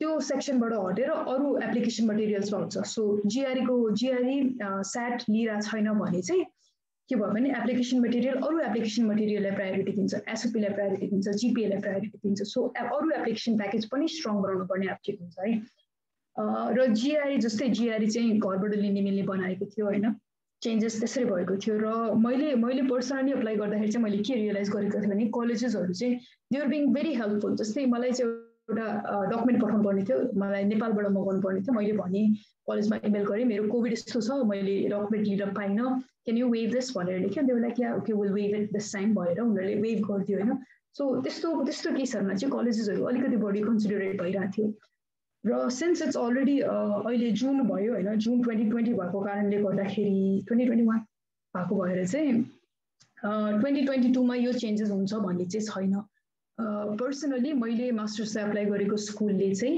GRE वेभ गरेको थियो 2021 मा तर 2022 मा GRE रिक्वायर्ड भइसकेको छ सो कोभिड को कारणले भएको चेन्जेसहरु चाहिँ 2022 को लागि नहुन सक्छ है सो त्यो कुरा भयो and this are the sources I talked about earlier हाम्रो ग्राड क्याफेहरु अरु न्यूज र्याङ्किङहरु को लागि लिंकहरु भयो र sources if you want to go through it later and please feel free to contact us हामीलाई NWiC Nepalese Women in Computing को इमेलमा अथवा if you want to contact me मेरो इमेलमा please feel free to contact us and this is it for the presentation Thank you, Reecha. That was extremely helpful. Lots of good conversations. We also asked you guys to give us some questions before the session. So, what your questions are? Reecha le padchu. In the meantime, if you want to add something, please let us know as well. There's a lot of good conversations going as well in the chat. So, one of the questions that came up was about GRE and SAT being optional. त्यो केसमा चाहिँ what do you recommend? GRE SAT optional छ भने दिने कि नदिने submit गर्ने कि नगर्ने in general के best practices छ? Okay, so the thing is यो कुरा चाहिँ कस्तो कुरामा डिपेन्ड गर्छ भने यदि GRE र SATs optional छ भने हैन you can still send it technically र उनीहरुले still consider चाहिँ गर्छ तर नेपालबाट अप्लाई गरेर हो भने चाहिँ हाम्रो यो स्ट्यान्डर्डाइज टेस्टले चाहिँ इन अ वे तपाईको के देखाउँछ भने मेहनत अथवा डिलिजेन्स पनि देखाउँछ सो इभन भिजा इन्टरभ्युजहरुमा चाहिँ युजफुल हुन सक्छ है GRE SATsहरु इट माइट बी युजफुल त्यहाँनेर कलेज एप्लिकेसन आफैमा यदि फन्डिङहरुलाई पनि कभर फन्डिङहरुको लागि अरु कुनै कुराको लागि GRE SATsहरु एप्लिकेसन छैन नेसेसरी छैन भने इट्स ओके तर you need to understand कि यो कुराले चाहिँ तपाईको in a way academic rigor देखाउने पाटो हो हैन त्यही भएर यो अरु ठाउँमा पनि युजफुल हुन सक्छ it's your decision at the end of the day तर इट माइट बी युजफुल अनि another thing to add there is scholarship को लागि चाहिँ कति धेरै युनिभर्सिटीमा SAT is probably one of the most important factors. That's right. So scholarship ko lagi chahi SAT highly recommend. So if I were in your shoes, I would take it based on the numbers. I would either submit it or not. Yes. And another question Okay, you're saying I think it's quite personal that I wanted to listen to what you had to say. I have a GPA of less than 3 in bachelor's, but I have done internships, trainings, and volunteering. I want to apply for master's in professional accounting, MPA. Okay. Is it possible to get scholarship if I get decent GMAT score in addition to above conditions? Okay. As far as I know, scholarships especially if you are looking for masters, university criteria and generally GPAs university average GPA consider.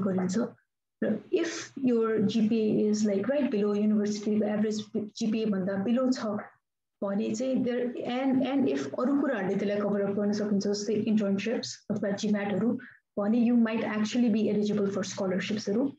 Tara university there is like scholarships scholarships clearly mentioned minimum GPA minimum criteria you might not be considered for scholarships.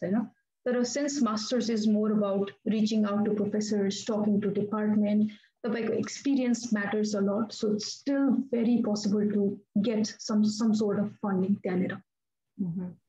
So generally, one thing I had noticed when I was applying to school is 3.0 is the cutoff. There is 3.0 you can generally apply for scholarship. For scholarship, not school, right. For scholarship. So based on the numbers you gave us, I think it should just be fine. Given you have internships, trainings, volunteers, that'll add to your application. Okay, all right, on to the next one. And this is also very interesting. How important is research publications for masters? Can we get funding without having any research publications? Okay. So research publications is important. It definitely adds up to your package. The research publications it's not a requirement at all. Given just if you have your personal projects, if you have other experiences, backup potential backup research paper, research publication is not a requirement or essential, but it is a plus. Okay, all right. Next up, this is also very interesting. It's a lifestyle. How are students from Nepal adapting to lifestyle in university in America? Okay. It's actually nice. So, okay. More perspective undergraduate perspective. Undergraduate perspective, it's actually very different. You are pretty young. It's like you're 18, you're 19, you're 17, 18, 19. It's a different world. It's very cool. The dorms are cultural shock definitely you'll get used to it, and it's okay. Everyone else, they're all people at the end of the day. You'll get used to it. Definitely maybe timing it's gonna be a little weird. Masters I believe masters are like a little more calm, a little more mature by the time they are here. Yes, cultural shock definitely but I think you'll get used to the lifestyle more easily. Bachelor's Bachelor's Reecha important point. Most of us might end up staying in the dorms. Bachelor's So that is different as compared to master's. Master's, you're likely to rent an apartment and you have your lifestyle. I can talk about my experience. Atlanta, Macon, Georgia, सानो city थियो त्यसको dormमा बसेको थियो कि अनि startingमा चाहिँ खानाहरू आउँदाखेरि चाहिँ यस्तो exciting लाग्यो कि there was pizzas and burgers everywhere every day अनि I just ate that अनि कस्तो रमाइलो भयो सुरुमा चाहिँ अनि पछि eventually एक वर्ष पछि चाहिँ अनि घरको खाना मिस हुन थाल्यो अनि डोरमा बसेको भएर किचन एक्सेसिबल पनि थिएन हैन अनि त्यो ट्रान्जिसन चाहिँ देख्यो के फर्स्टमा चाहिँ कोक हैन फाउन्टेनमा अनलिमिटेड कोक देख्दाखेरि कस्तो wow I can drink Coke every day भन्थ्यो हैन अनि पछि चाहिँ आई रियलाइज ओके म एकदमै धेरै कोक खाने भएछु भनेर अनि त्यो I had to cut off myself so अन्डरग्रेडमा चाहिँ you have a lot of you'll have a lot of fun. There is also freshman 15%. सुरुमा एज अ फ्रेशम्यान तपाईँ आउने बित्तिकै 15 पाउन्ड्स चाहिँ वेट गेन हुन्छ यो पक्का पनि यो फ्री सोडाले फ्री कोक फ्यान्टाले गर्दाखेरि अनि खानाले गर्दाखेरि Alright, on to the next question. यो पनि interesting छ यसको answer चाहिँ मलाई थाहा थिएन. That's why I wanted to put you in spot. We'll see what you have to say. Can I apply for masters in nursing if I have a 3 years gap before my bachelor's degree? 3 years gap before the bachelor's degree, after the bachelor's degree? Before. So okay, so high school चाहिँ पछि 3 वर्षको gap छ अनि bachelor's degree छ masters apply गर्न मिल्छ कि मिल्दैन? Right. Masters in nursing specifically, I don't know. Different. Right. So I don't see a reason why not, to be honest. तर मलाई पनि personally nursing हरूको experience चाहिँ छैन. Is there a reason के कारण छ specific नहुनलाई कि यतिकै ग्याप इयरको कारणले हो भने चाहिँ I don't think it's a problem. अरु के एक्सपिरियन्सहरुमा केहीमा प्रब्लम हुन्छ भने चाहिँ I'm not sure. तर generally ग्याप इयरले मात्रै हो भने चाहिँ प्रब्लम नहुनु पर्यो. It's not that big of a deal. Gap year, it's something very common in US. Yeah.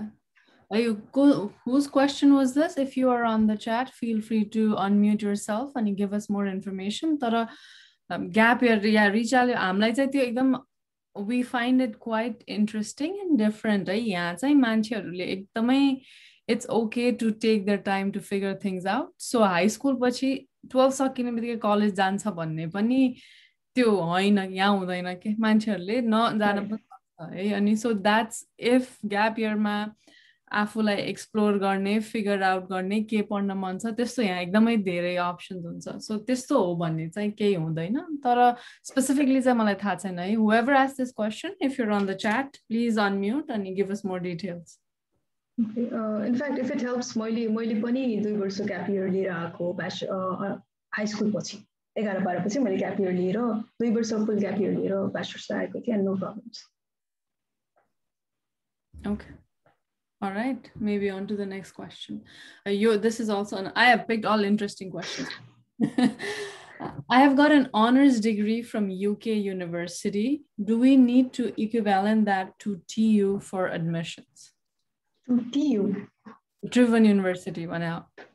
I know बाट लिएको छ भने TU को equivalent मा कन्भर्ट गर्नुपर्छ कि पर्दैन Okay, so UK बाट डिग्री लिएको छ भने US मा अप्लाई गर्नको लागि चाहिँ TU को मा कन्भर्ट गर्नुपर्छ नपर्ला है I still don't know the specifics तर what says is generally UK हरुबाट चाहिँ एप्लिकेन्ट्सहरु मजाले भइरा हुन्छ हैन अनि if your university is a credited university एउटा मान्यता भएको मान्यता प्राप्त form of evaluation छ भने चाहिँ there should not be a need to convert it to any form of अरु फर्म्सहरुमा हैन generally US ले चाहिँ even India even नेपालको पनि easily consider गर्न थालेको छ आजकल र at worst it might be based on your university if they do not accept certain form of transcripts so university मा बुझ्न आवश्यक हुन्छ होला तर generally चाहिँ it shouldn't be the case you should be fine. Yeah, I agree. I think it'll all be the same किनभने यहाँ चाहिँ America versus international students भनेर हेर्छ हैन so right. UK, India, Nepal it really doesn't matter. You're an international student anyway. Okay. Okay, Arko, can we submit transcript after you send GRE? Some colleges take a long time to give you the transcript even after you pass the exams. So, school बाट certificate आएन भने के गर्ने?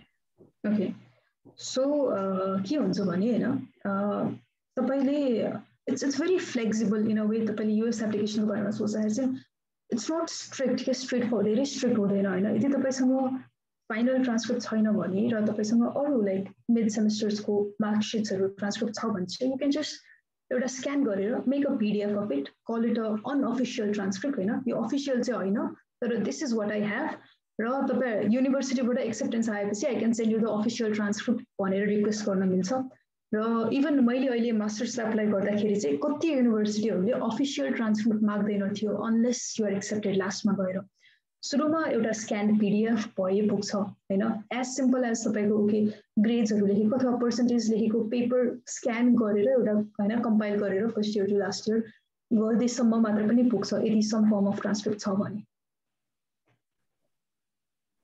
Okay.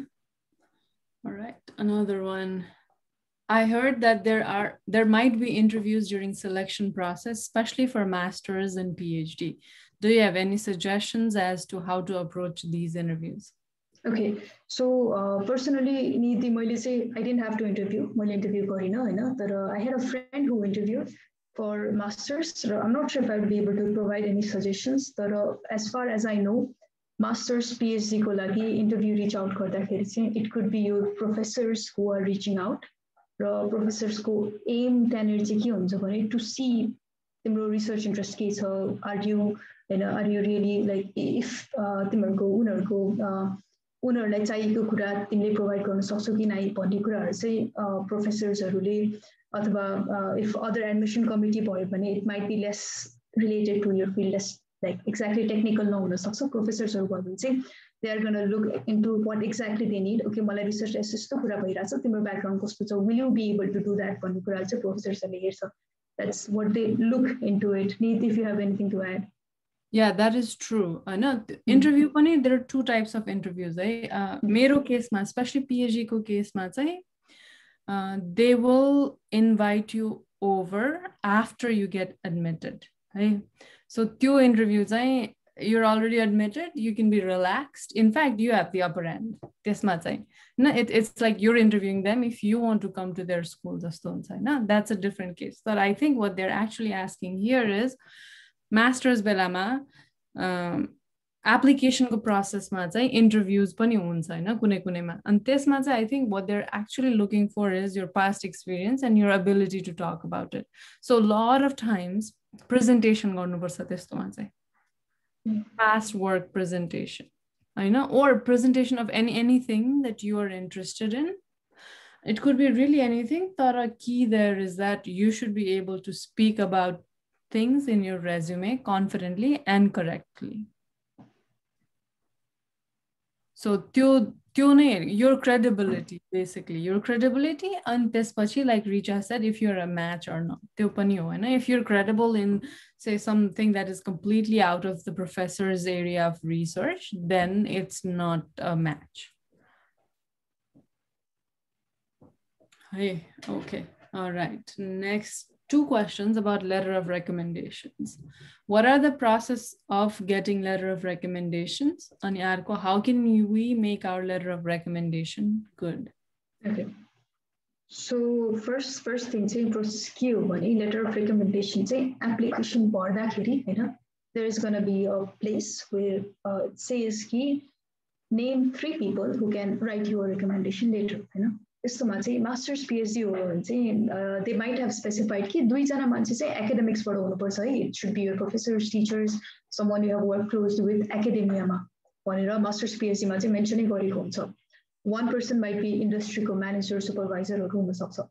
So bachelor's मा it's actually more chill. Teacher चाहिँ हुनुपर्छ भन्ने छ. University school को अरु मान्छेहरू under whom who know you well को नाम दिन मिल्छ हैन. So नाम प्रोसेस चाहिँ के हो भने लिटरली मान्छेको नाम र त्यो मान्छेको इमेल लेख्ने र सेन्ड गर्ने मात्रै हो. र once you do that, the email goes to those people जसको तपाईले नाम र इमेल राख्नु भयो त्यहाँ हैन. एउटा युनिभर्सिटीबाट इमेल जान्छ र they will be requested to give you a letter. कि त उनीहरुलाई चाहिँ एउटा वर्ड डकुमेन्ट अथवा डकुमेन्ट अपलोड गर्ने अप्सन हुन्छ कि त उनीहरुले त्यहाँ लेख्नुपर्छ recommendation. So that's how recommendation works. उताबाट सेन्ड गरेपछि you will be notified in most cases. र तपाईको एप्लिकेसन कम्प्लिट हुन्छ हैन. र अर्को कुरा चाहिँ लेटर अफ रिकमेन्डेसन कसरी राम्रो बनाउने भन्ने कुरा चाहिँ के हो भने one thing is कि लेटर अफ रिकमेन्डेसन माग्दाखेरि चाहिँ सकेसम्म तपाईले राम्रोसँग चिन्ने मान्छेहरु, तपाईको बारेमा राम्रो भन्ने मान्छेहरुलाई माग्नु हैन. Do not go ask recommendation for anyone. Teachers हरु जसँग तपाईले मजाले काम गर्नु भएको छ. If you are in bachelor's, हैन, टीचर्स हरुलाई जसले तपाईलाई चिन्छन्, जसले who knows हैन कि तपाई राम्रो मान्छे हो भन्ने कुरा थाहा भएको मान्छेलाई लेख्नु. अर्को कुरा चाहिँ लेटर अफ रिकमेन्डेसन को लागि रिक्वेस्ट पठाउनु भन्दा अगाडि चाहिँ 2-3 हप्ता अगाडि नै यसो कन्ट्याक्ट गरेर हैन, हेलो मैले तपाईलाई यो पठाउन खोज्दै छु, जस्ट बी रेडी है, or will you be able to do this भनेर सोध्दाखेरि it's better. अनि अर्को चाहिँ जब when you are requesting, also send them a message कि मलाई चाहिँ if you could include these things in recommendation letter हैन. अब don't fake it maybe, तर in a way, if you have good things, मैले यस्तो गरेको थिएँ तपाईसँग क्लासमा हुँदाखेरि or यस्तो गरेको थिएँ स्कुलमा, could you mention these things in the recommendation letter भनेर रिक्वेस्ट गर्न सकिन्छ आफ्नो recommender-लाई. र few things जसले चाहिँ recommendation strong बनाउँछ are like personal examples-हरु. जस्तै यदि तपाईको recommender-ले लेख्छ कि मैले यो मान्छेसँग पर्सनली यस्तो कम्पिटिसन डिबेट कम्पिटिसन होस्ट गरेको थियो अथवा एउटा यस्तो प्रोजेक्टमा काम गरेको थियो र आई रिमेम्बर यो मान्छेले यसरी यो काम गरेको थियो भनेर एक्ज्याक्ट स्पेसिफिक पर्सनल डिटेल्समा तपाईको तारिफ गर्छ भने it is a good recommendation letter. The person knows you personally. Okay, good point. अर्को question, can you share the best steps on how to research the university? I've got no clue, so I've been procrastinating every time. Because it starts feeling lethargic whenever I try to research. That's right. It is a lethargic process and it's a tedious process. दिक्क लाग्छ. तर I'll tell you the best way is, मैले अघि स्लाइडमा भनेको कुरा might have helped you. I'm not sure. तर just start with an Excel sheet and एउटा Excelमा document बनाउन थाल्नु. अनि तपाईको like there are websites which I have mentioned earlier. The websites could literally pick any website, get a filter, get a list of universities, अनि के हुन्छ भने once you have a list of university, even 2 or 3 to start with, अनि त्यो युनिभर्सिटीको criteria हेर्न थाल्नु. It's a tedious process. I agree. Literally दिनको 1 घण्टा 2 घण्टा भन्दा धेरै नहुँदैन. यो गर्यो भने गरे हुन्छ, गरेन भने गरे हुँदैन खाले प्रोसेस हो हैन. त्यही भएर चाहिँ यसलाई अलिकति टाइम डेडिकेट गरेर वेबसाइट्सहरुबाट जाने अनि गएको प्रोग्रेस चाहिँ प्रोग्रेस लस हुन नदिने. एक्सेल शिटमा बनाएर प्रोग्रेस राख्दै जाने, डिटेल्स राख्दै जाने. एउटा पोइन्टमा के हुन्छ भने ओहो मैले यत्रो स्कुल चाहिँ हेरिसकेको छु है, I have done so much भन्ने फिलिङ आउँछ कि त्यो आफ्नो प्रोग्रेस देख्दाखेरि हैन. सो अलिकति अर्गनाइज भएर अनि वेबसाइट्सहरु एकदमै वेबसाइट्सहरु युज गर्ने अनि आस्किङ पिपल हैन. जस्तै हाम्रो यो कम्युनिटी छ, हामी so many people are studying here in US हैन. हाम्रो युनिभर्सिटीहरु छ, we might know हाम्रो युनिभर्सिटीमा कस्तो स्कलरशिप्स अवेलेबल छ के छ भनेर चाहिँ मान्छेले लिटरली नर्मल कुरा गरेर युनिभर्सिटीको नामहरु आफ्नो लिस्टमा हाल्न सकिन्छ. Okay, I think career opportunity for CS major, I believe Shreya answered that question, so I'm going to skip that. Arko question, for applying for master's, is research project essential? Research project, okay. So technically research project essential चाहिँ हैन. As far as it's so के हुन्छ भने यस्तो कुराहरु चाहिँ यदि एउटा कुरा कम छ हैन, if you think of the research projects छैन strong भने चाहिँ there should be other things that back it up हैन. जस्तै research projects छैन भने do you have experience, do you have internship experience, do you have work experience? If त्यो पनि छैन भने do you have projects, do you have personal projects you worked on? It does not need to be a research project. For example, computer science मा चाहिँ do you have like websites you developed हैन, simple app-हरु के बनाएको थियो maybe class-को लागि हैन. List those things in your resume, list those things in your extracurricular activities. आफूले गरेको कामहरु चाहिँ हामी बिर्सिन्छौं कि त्यसलाई सम्झी गरेको कामहरु, पार्टिसिपेट गरेको इभेन्टहरु, maybe you participated in a hackathon or a coding competition-हरु हुन्छ, त्यस्तो कुराहरुलाई राख्न सकिन्छ. मैले CS भनेर रिज्युम गरिरहेको छु यो पोइन्टमा हैन. त्यस्तो कुराहरु छ भने अरु कुराहरुले ब्याकअप गर्यो भने त्यसलाई maybe we could be able to त्यसको put research projects को ठाउँ चाहिँ हामी अरु कुराहरु फिल इन गर्न सक्छौं. सो try and push अरु साइड्सहरुमा यदि एउटा कुरा कम छ भने. Okay. Last question on my list. I have completed my bachelor's in computer science and thinking of applying for master's in business. Mm-hmm. Is it okay to change majors and how can we be selected? Okay, it's completely fine to change majors. US मा चाहिँ it's not a big deal at all हैन. So and business को लागि चाहिँ one thing is if you know you are going for business, के रे GMAT might be a better option. एउटा त्यहाँ be careful हुनु हैन. अनि switching majors say I'm sure you have a reason, at least a reason for yourself हैन. So if you want to about तपाईसँग CS background छ, अलिकति business background लिन मन छ, you want to go somewhere there भने चाहिँ do have a story for yourself हैन. Do have a story to tell. किनभने यस्तो क्वेशन्सहरु चाहिँ पछि भिजा इन्टरभ्युजहरुमा चाहिँ इजिली सोध्न सकिने क्वेशन्सहरु हो. why switching major, why switching subject भनेर. तर literally CS to business भनेको चाहिँ it's a very logical shift. Many people ले computer science ma bachelor's गरेर business ma master's गर्ने चाहिँ धेरै जना जानुहुन्छ even math business and it's a very CS is a very easy field to switch majors यो जता पनि गएर potential explore गर्न मिल्ने कुरा हो so धेरै explainable कुरा हो and it should not be a problem selection को लागि चाहिँ एउटा कुरा चाहिँ what I can suggest यो point मा is हैन if you are going for business if you are applying to US र अलिकति industry मा जाने सोच छ भने चाहिँ business को लागि चाहिँ there are STEM businesses हैन if you want to look into it जुन चाहिँ business degree हुन्छ तर STEM or science major मा पर्छ हैन जस्तै I know Iowa State University मा चाहिँ STEM major मा business concentrations हरु छ STEM को फाइदा चाहिँ के हुन्छ भने तपाईले actually master सिधाइदिएपछि चाहिँ you have 3 years to work towards internship generally STEM नहुँदा चाहिँ 1 वर्ष मात्र हुन्छ त्यसले गर्दा that might be अलिकति helpful त्यहाँनिर हैन so STEM हरुतिर जान might be helpful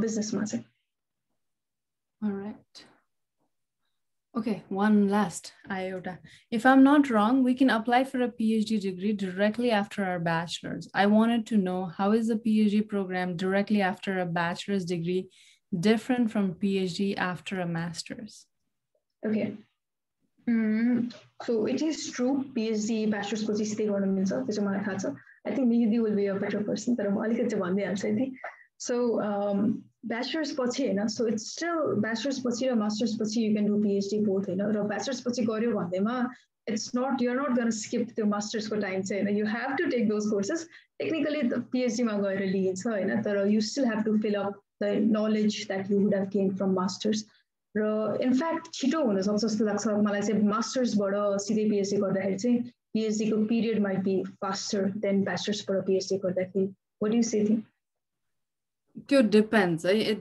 very much depends. किनभने कति PhD program मा चाहिँ के हुन्छ भने you have to take a certain classes before you qualify to be a PhD candidate, हैन? So PhD degree पाउनु भन्दा अगाडि चाहिँ you have to be a PhD candidate. के त्यसको चाहिँ requirement चाहिँ certain sets of classes हुन्छ है. And if you're in the same school, for example, I got my PhD directly from my undergrad from a different school. And undergrad मैले अर्कै स्कुलमा गरेको थिएँ, PhD गर्न अर्को स्कुलमा आएँ. So मैले चाहिँ सबै क्लासेस लिनु पर्यो. तर अब if somebody else had a master's from the same university, you know, so University of Washington चाहिँ मेरो PhD गरेको स्कुल हो. त्यसमा नै पहिल्यै master's लिएको थियो भने चाहिँ your class requirement are already met.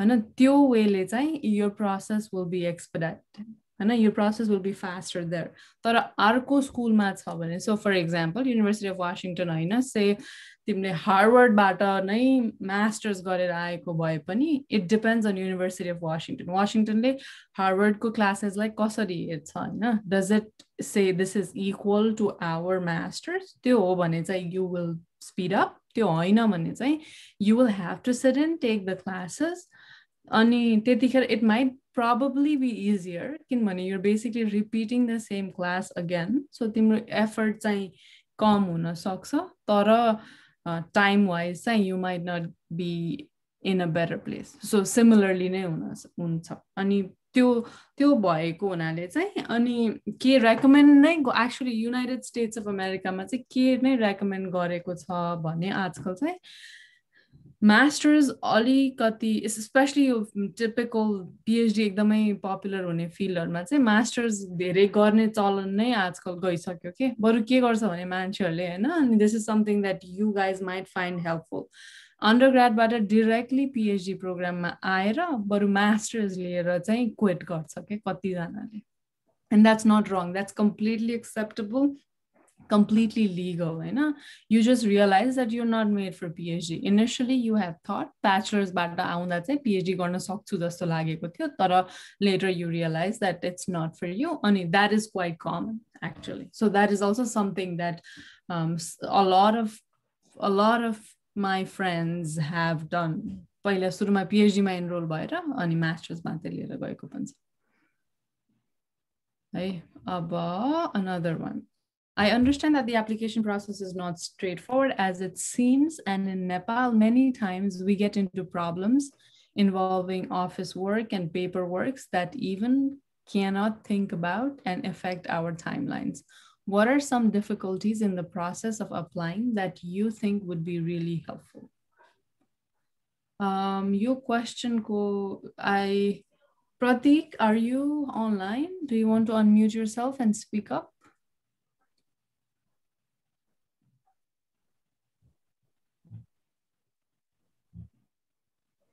Looks like. Okay, so I think my understanding of this question is के difficulty anticipate गर्न सक्छ भनेको होला. Looks like that. Okay, so मेरो experience, yeah, that is true. नेपालमा यहाँबाट apply गर्दाखेरि जति सजिलै सबै डकुमेन्ट्सहरु लिन सजिलो हुन्छ नेपालमा त्यो अलिकति अप्ठ्यारो हुन सक्छ. Few documents I had trouble with. मलाई याद छ कि मलाई त्यो एउटा युनिभर्सिटीको लागि चाहिँ बिचमा गएर I think I'm not sure, it was 5 years back. तर मलाई ट्रान्सक्रिप्ट लिनको लागि चाहिँ भक्तपुर जानु परेको थियो हैन अनि लाइनमा लागेर त्यो ट्रान्सक्रिप्ट भएर एक दिन नभएर 2 दिन नभएर ट्रान्सक्रिप्टको प्रोसेसलाई त्यो सरकारी प्रोसेसमा डकुमेन्ट्स लिनलाई चाहिँ एकदमै धेरै टाइम लागेको थियो राइट डकुमेन्ट्स नभएर हैन. One thing might be helpful कि यदि you know हैन somebody जसले रिसेन्टली ट्रान्सक्रिप्टहरु रिक्वेस्ट गरेको छ अथवा त्यो ट्रान्सक्रिप्टको के भन्छ इभ्यालुएसनहरु रिक्वेस्ट गरेको छ especially नेपालमा कहीँ गएर you have to personally stand in line and do things भने चाहिँ please ask someone who has recently done that हैन के डकुमेन्ट लानुपर्छ है के हो भनेर चाहिँ एकचोटि बुझ्नु राम्रोसँग बुझ्नु किनभने त्यो अफिस जाँदा जाँदै 4-5 दिन चाहिँ त्यही लिन्छ हैन. मलाई यो नो अब्जेक्सन लेटरमा पनि मैले नागरिकता नलैकन पासपोर्ट लगाएको थिएँ अनि त्यसपछि मलाई हुँदैन पासपोर्ट नागरिकतै चाहिन्छ भनेर मलाई फर्काएर मैले 2 दिन लाएर गरेको प्रोसेसहरु हो. इट्स रियली हेल्पफुल हैन. प्रोसेस थाहा छ भने पनि एकजना कोही गइसकेको मान्छेले चाहिँ एकचोटि सोध्नु प्रोसेसहरुलाई चाहिँ के चाहिन्छ कस्तो के हुन्छ हैन कसरी छिटो गर्ने भनेर चाहिँ please reach out.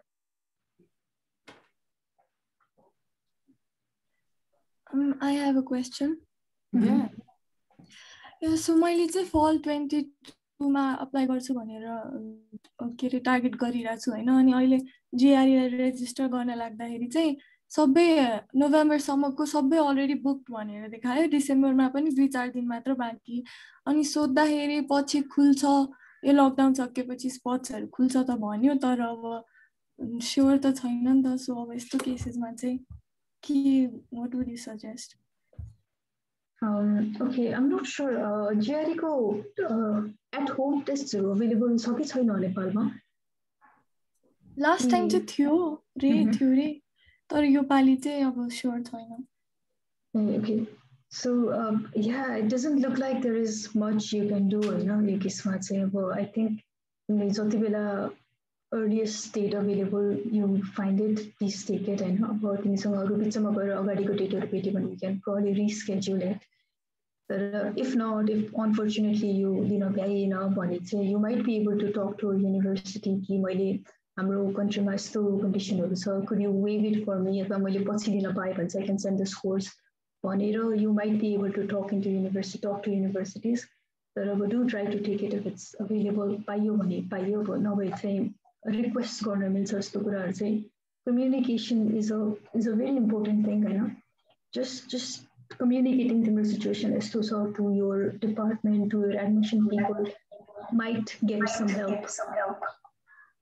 Yes, thank you. Sure.